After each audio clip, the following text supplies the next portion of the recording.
Colby fait 1m80 pour 183 cm d'allonge. Je vais surprendre personne avec la qualité principale de Colby, c'est un bon lutteur. La marque de ce talent, c'est le bon réflexe de peser sur son adversaire pour le fatiguer et le gêner aussi souvent que possible, notamment quand il essaye de se relever, et ce, en utilisant le poids de leur corps additionné plutôt que sa seule force physique.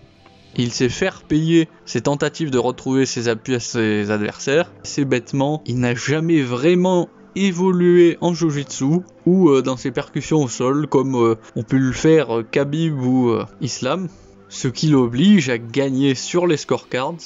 Comme il est plutôt médiocre debout, il gagne ses combats avec son volume d'activité. Tout cela mène à penser que ce combat contre Buckley sera loin d'être une partie de plaisir, puisqu'il n'y a qu'en lutte où il a un réel avantage.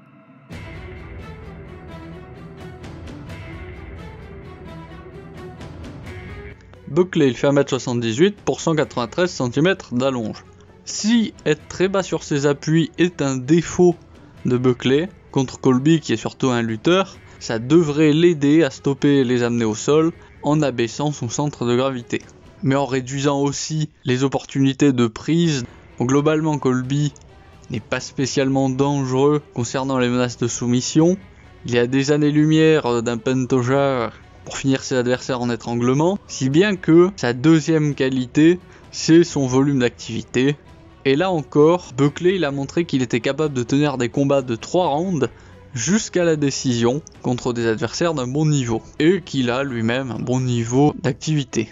Mais surtout, Buckley par son explosivité combinée à sa légère supériorité technique debout, devrait dominer la plupart des échanges sur ses pieds.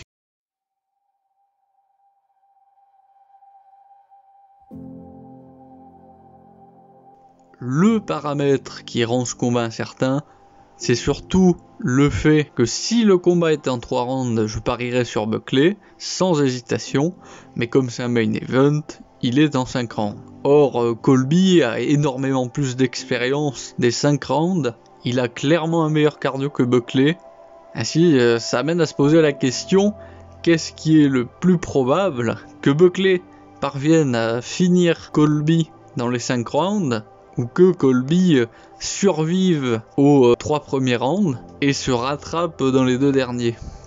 Et là, je dirais que c'est quand même difficile de trancher. Aussi, donner Colby à 3,15 et Buckley à 1,30, les bookmakers prennent des risques là-dessus. Ou alors ils sont au courant de choses que l'on ignore, si vous voyez ce que je veux dire. Et ce sera tout. Comme d'habitude, étant pris en otage par l'algorithme, je suis obligé de vous dire, mettez un pouce bleu, abonnez-vous, activez la cloche des notifications, c'est dans le contrat tacite, ça. Mais par contre, je serai bien content de connaître votre avis sur ce combat, et je vous dis à la prochaine.